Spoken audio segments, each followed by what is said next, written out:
So, we were talking about the conditions necessary for Harper-Down creep, and this is what I had listed. We said that the material should have a very large grain size. For example, in the case of aluminum that Harper and Dawn tested, they had grain size of 3.3 millimeter. And we also said the material should be of high purity, which means 99.95 is what Harper and Dawn tested. So, that kind of a purity is what is generally expected for Harper-Dawn creep to be manifested. And then also the material should have a low initial dislocation density, that is the starting material which you are going to test during creep should have a low dislocation density. That means, if you are using a cold work material, then probably you may not see Harper-Dawn creep occurring within the material for the test conditions that you choose. Now, having said that, there are a few exceptions to the observations of Harper and Dawn. So, although the previous slide had discussed the conditions under which Harper and Dawn creep will be observed, there are a few cases where people have seen Harper and Dawn creep manifestation at temperatures lower than what Harper and Dawn had used. For example, creep studies in alpha titanium, beta cobalt, alpha iron and alpha zirconium have shown the presence of a Harper-Dawn creep regime at homologous temperatures of around 0.35 to 0.6. Please note, this is very low compared to what Harper and Dawn had used, which was around 0.99 Tm. So, which means Harper and Dawn is possible, it is possible to observe Harper and Dawn creep at very low homologous temperatures also, and also the grain sizes they used in these studies were in the range of around 500 micrometer. This is again smaller than what was observed in aluminum with a grain size of 3.3 millimeter. So, these are some of the studies listed here where people have seen Harper-Dawn creep being manifested at under conditions different than what we discussed in the previous slide. So, that was about the Newtonian viscous creep mechanisms. We spoke about Nabarro-Herring creep, Coble creep and then Harper-Dawn creep, and these all were known as Newtonian viscous creep mechanisms because the strain rate of deformation in steady state was found to be directly proportional to the applied stress. So, we had a epsilon dot is equal to sigma to the power 1 kind of a relationship. Now, let us move on to another mechanism of creep, which is known as grain boundary sliding, and grain boundary sliding as a mechanism of creep bears a stress exponent value of 2, which means your strain rate of deformation in the steady state creep regime is proportional to the square of the applied stress. So, please note that the epsilon dot relationships, so the different equations that have been shown so far, that is the relationship between epsilon dot and sigma and temperature or diffusivity etc., all correspond to the steady state creep regime. So, we are talking about strain rate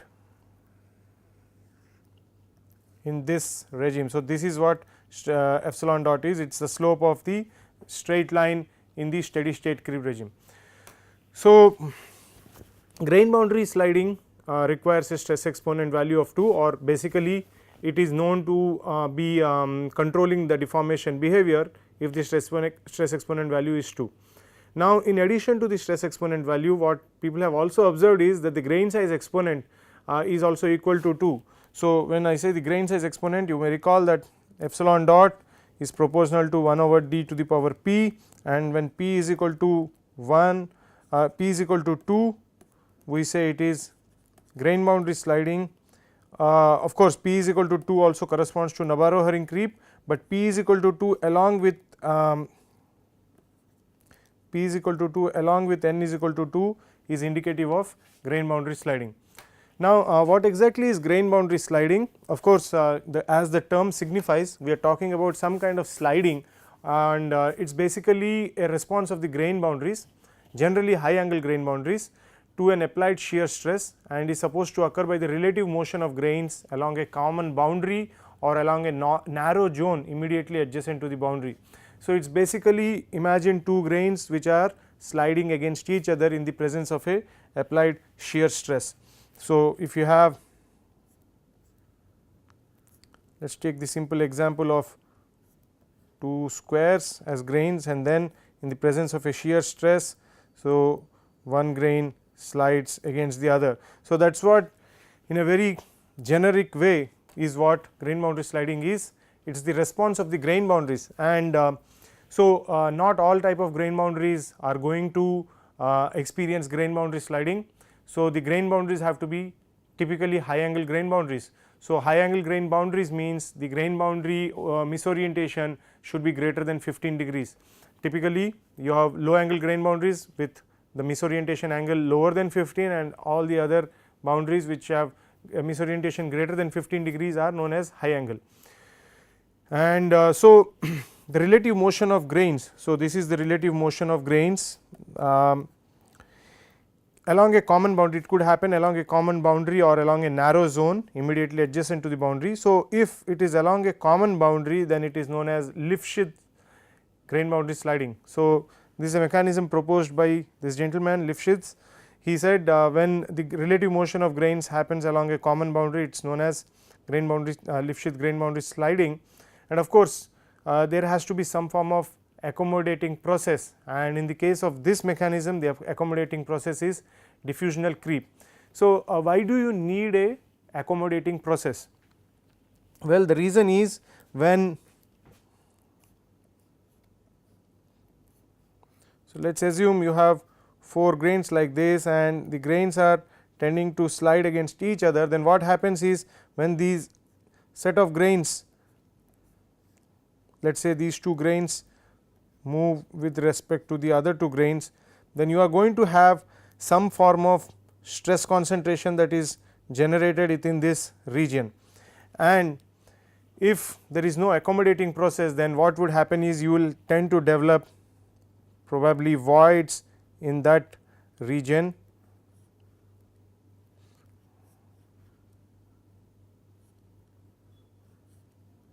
So, you may see voids like that.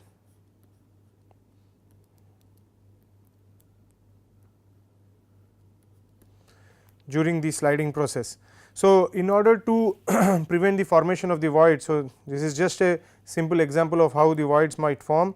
So, because you are trying to force a set of grains against each other, and when the grains start sliding against each other, there is a scope of loss of contact between the grains, and the loss of contact will happen if there is no accommodation of the stress concentration that is generated during the process of the sliding. So, Lifshitz said that this accommodation process can happen by diffusional creep. When we say diffusional creep, which means grain boundaries which are perpendicular to the applied stress, there will be diffusion of vacancies from there to the grain boundaries parallel, or the reverse of it. So, you need some amount of mass flow to happen to this region where voids are going to form. So, this mass flow, which is basically material flow into that region, so that the void does not form, this material flow is going to happen by diffusional creep. So, that is what is this mechanism of creep. The other mechanism of creep is proposed by Reschinzer. So, what Reschinzer said is, if the process of accommodation occurs by the glide and climb of dislocation, then that process of creep is known as the Reschinzer sliding. So, here instead of diffusional creep, you have the motion of dislocations. So, I am going to talk a little more about this in the coming slide, but basically the point is the accommodation, if it occurs by glide and climb of dislocations, then the grain boundary sliding process is Reschinzer sliding. And here the grain boundary sliding is the deformation associated with the grain boundary sliding is limited to a zone around the boundary, and so this is the category of sliding. And like I mentioned before, the accommodation is necessary to prevent the formation of voids at the grain boundaries and triple junction region. So, here is an illustration of the 2 mechanisms. So, Lifshitz as well as Reschinzer. So, the first case is a model proposed by Ashby and Verrall. They were trying to explain the switching of neighbors that happens during grain boundary sliding, and they invoked the concept of diffusional flow. So, the point is, experimentally it was observed under certain materials that when you have grain boundary sliding happening, there is a switching of the neighbors. So, for example, here are 4 grains 1, 2, 3, 4, and let us take the case of 1. So, 1 is in contact with 2, it is in contact with 3, and it is in contact with 4. Now, when grain boundary sliding is happening, Ashby and Verrall proposed that there is extension of these grains 1 and 3 in that direction, and slowly what happens is 1 loses its contact entirely with 3, and it ends up as having only 4 and 2 as its neighbors. And interestingly, 4 and 2, which originally were not neighbors, now have become neighbors to each other. So, this is a mechanism of grain switching, and in order to explain this mechanism, Ashby and Verrall said that there is some amount of diffusional flow that is happening, and this diffusional flow allows this grain switching to happen. Now, the other mechanism we are talking about grain boundary sliding accommodated by dislocation motion. So, this was the model proposed by Ball and Hutchinson, and what they said was, when you have this grain boundary sliding happening, you are going to have these stress concentrations in at these triple junctions as well as in grain boundaries, and in order to relieve this stress concentration, what happens is the grain boundaries start emitting dislocations. So, we know that whenever there is a stress acting, and if the stress is higher than a critical value, then you are going to have emission of dislocations. And so, in this particular case, when the applied stress creates a stress concentration, and if the stress concentration is higher than some critical value, you have dislocations that get emitted from there. And what happens is, these dislocations, after they are emitted, they travel to the grain boundary opposite present opposite to them. Now, when they go to the grain boundary, there is going to be some amount of pile up. As we know, when dislocations encounter a barrier, they start piling up, and so there is some barrier, there is a pile up that happens. Now, what it means is, once there is a pile up, there is a back stress that is going to act on the dislocations, which means further emission of dislocations is going to be slowed down, and if the emission of dislocations is slowed down, then that means you will have cracks generated at the region. The fact that we do not see any cracks forming means this pile up is somehow relieved, and what happens is, this pile up is relieved by dislocation climb. We discussed about dislocation climb in the previous portions. So, climb is a way of relieving the pile up stresses that are developed due to the dislocations getting stopped by the grain boundary. So, for the grain boundary sliding to continue uninhibited or unimpeded, what is necessary is the dislocations that are produced from the stress concentration regions, they go and start climbing at the opposite grain boundary. So, this is the grain boundary sliding mechanism accommodated by dislocation motion. Now, between the two models, what people have noticed is that the Ashby and Verrall's model of grain switching and being carried out being accommodated by diffusional flow, apparently it fails to capture correctly the stress dependence of the strain rate. So, since the strain rate should be dependent as a square of the applied stress, this model that they proposed, Ashby and Verrall, was unable to capture that stress dependence, and that is why this model has not been widely applied or used for explaining grain boundary sliding. Now, in addition to the Ashby-Verrall's as well as Ball-Hutchinson model, Gifkins also presented a core and mantle model. What Gifkins said is, so if you have a grain, so he said you have what you know as a core, and then the surrounding region is all mantle, and he said during grain boundary sliding all deformation was supposed to happen in the mantle region only. So, that is the model proposed by Gifkins. So, the deformation is concentrated in this mantle region.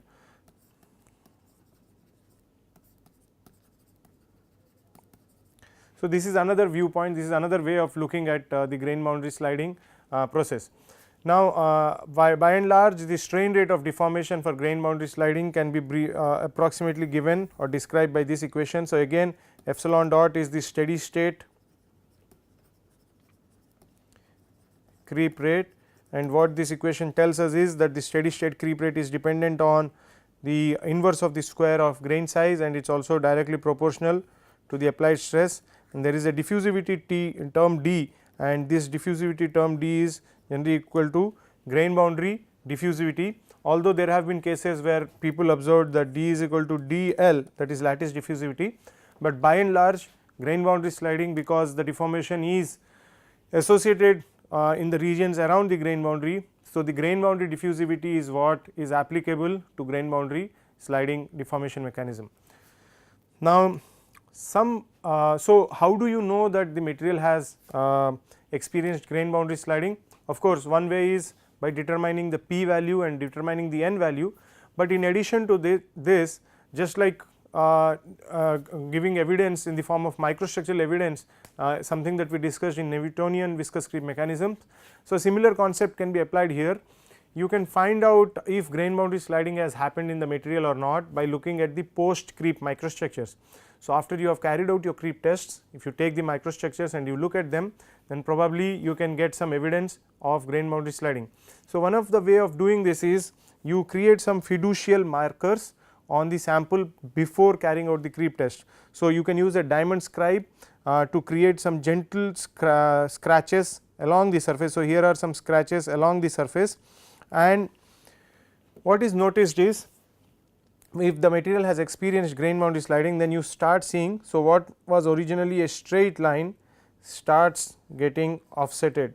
So, the diamond scribe line gets offsetted during the process of grain boundary sliding. So, here is an example of an offset created in a magnesium alloy. So, if you see in this line there is a small offset, but it is there nevertheless, and so that offset is indicative of grain boundary sliding. And it is very interestingly, you can determine the strain involved or the contribution of grain boundary sliding to the total creep strain by using these offsets. So, one article from where you can pick up the related equations is this. So, you can find out how to determine the strain involved in grain boundary sliding or the contribution of grain boundary sliding to the total strain by from the offset method.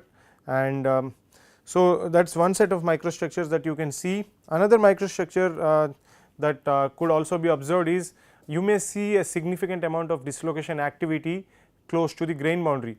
The reason is, we said the stress concentration can be relieved by dislocations getting emitted from one grain boundary, and these dislocations go and get piled up at another grain boundary where they eventually start climbing. So, which means if your material to start with had very low dislocation density before creep, there is a possibility that after creep you may see a lot of dislocations activity next to the grain boundaries, and that would imply that the grain boundaries were involved in the deformation process. So, here is an example. So, this is the grain boundary and you have lot of dislocation activity close to the grain boundary and observed in a titanium alloy. So, this is also a type of microstructure that you could expect in a sample that has experienced grain boundary sliding. So, grain boundary sliding as a creep mechanism is very important for understanding superplasticity. So, superplasticity is the ability of a material to experience or provide high strains before failure, and typically the elongations that you get from a superplastic material can be hundreds of strain. So, it could be more than 100% strain, that is something that you can get in superplasticity. So, people have observed that one of the key deformation mechanisms, or in fact the key deformation mechanism in superplasticity is grain boundary sliding, and the strain rate sensitivity high. So, the strain rate sensitivity M is required to be around 0.5. So, if you have M is equal to 0.5, then you get high plasticity, and M is actually equal to 1 over N, and since N is equal to 2 for grain boundary sliding, you get M is equal to 0.5. So, that is why if you have grain boundary sliding playing an important role, then you can expect high superplasticity. Superplasticity on its own is a vast topic to be covered. So, we are not going to discuss that in this set of lectures. Now, after grain boundary sliding, which was N is equal to 2, let us move on to another creep mechanism, which is known as the viscous glide creep mechanism. Here the stress exponent value N is equal to 3. So, the N is equal to 3 regime, though in principle corresponds to the power law controlled. So, creep mechanism where we generally say N is equal to 4 to 7, but it differs from the same at a mechanistic level. So, this N is equal to 3 is very close to N is equal to 4 to 7, which is known as the power law creep regime, which we are going to discuss next in the coming portions. So, there is a lot of similarity between these two, but in terms of the values that you are getting, but at a mechanistic level these two are very different from each other. The viscous glide creep regime is very different than the power law creep regime. Now, the power law controlled creep mechanism is mostly dislocation climb controlled. So, this is something that we will learn, like I mentioned in the coming portions. We are going to talk about power law creep in detail. So, the power law controlled creep mechanism is mostly dislocation climb controlled, and it is noted in pure metals, also known as pure metals or class 2 or metal class alloys. So, you can observe power law creep in pure metals, or you can observe it in some alloys which are known as class 2 alloys or class M alloys. Now, on the other hand, the topic of interest, which is viscous glide creep. So, the viscous glide creep mechanism on the other hand is dislocation glide controlled, and is usually exhibited by alloys known as class 1 or class A. So, please note, one is dislocation climb controlled and the other one is dislocation glide controlled, and the alloys which exhibit viscous glide creep are known as class 1 alloys or class A alloys, and hence the n is equal to 3 creep regime is also referred to as the alloy type creep behavior. Now, we are talking about dislocation glide control. So, how is the glide of the dislocation controlled? Well, the glide of the dislocation is controlled by the diffusion of the solute atoms. So, if you remember, dislocations, that is edge dislocations, can interact with solute atoms, because the solute atoms can occupy either the compression sites or the tensile sites present in a dislocation region in the core, near the core of a dislocation. So, the solute atoms can interact with edge dislocations. So, if you have solute atoms interacting with the edge dislocations, then what would happen is you will have dislocations getting controlled, because for the dislocation to move ahead, now it has to either carry these atoms along with it, or it has to separate itself from these atoms. So, because in either case it needs higher stress. So, what happens is you have to provide a certain amount of stress before the dislocations can move completely away, separate away from the solute atoms. So, as long as that does not happen, so if your stress level is such that the dislocation is not able to separate itself from the solute atoms, then what will happen is the glide is going to be controlled by the solute atoms and the diffusion of the solute atoms. So, here you achieve a, what happens is the rate of glide is slower compared to that of climb, and therefore, the glide of the dislocations or the viscous glide of the dislocations becomes the rate controlling process with n is equal to 3. So, the 3 power law creep, that is the viscous glide creep, is generally known to occur in solid solutions where the solute atom has a large atom size mismatch with the matrix atom, and so alloys with higher concentration of the solute atoms seem to prefer the 3 power law creep regime as the mode of creep. So, interestingly, class A alloys usually exhibit either no or very little primary creep, and the creep regime is characterized by an increasing slope. So, this is in contrast to class M alloys or pure metals, where primary creep is prominent, and examples of alloys that creep by this mechanism are aluminum zinc, aluminum silver, nickel iron alloys, and interestingly even some intermetallics such as Ni3Al and Ti3Al have also been found to exhibit viscous glide creep behavior. Why I say it is interesting? The reason is we are talking about solute atoms interacting with the dislocations and preventing their motion. So, you are mainly talking about solid solutions, but intermetallics have also been observed to display this creep behavior, and I will explain why that might be the case in the coming portion. Now, let us take our attention back to this statement that the class A alloys usually exhibit either no or very little primary creep regime. So, let us look at this slide. So, here we have two types of curves. This is a aluminum magnesium alloy. So, you have two samples where one with 0.6 atomic percent and one with 1.1 atomic percent magnesium, and these two samples are showing a fairly large amount of primary creep regime before entering into the steady state. On the other hand, the alloys with 3, 5.1 and 6.9 atomic percent magnesium are demonstrating very small primary creep regime, and in fact, the creep rate is increasing right from the beginning, whereas here your creep rate is decreasing towards the steady state regime. Here the alloy is exhibiting an increasing creep rate. So, this is class M behavior. So, even though it is a solid solution, on account of the low quantity of magnesium present in the alloy, the behavior of the alloy is still like a metal. It shows a prominent primary creep and it shows a decreasing strain rate behavior. On the other hand, this is class A behavior, creep behavior, where the primary creep is very small and the alloying content is high, and so that is influencing this behavior. Now, the following theories have been proposed to explain the glide controlled creep process. So, according to Cottrell and Jaswan, the dragging force that limits the motion of dislocations, or that limits the dislocation glide, the dragging force could be due to the segregation of solute atmosphere to the moving dislocations. This is something that I already mentioned, and the dislocation speed in this case is controlled by the rate of migration of the solute atoms. So, because the solute atoms have a tendency to segregate to the dislocation, so as the dislocations move, they will have to carry the solute atoms along with it, and the solute atoms will move with the dislocation, will migrate, and the migration rate is what is controlling the dislocation speed.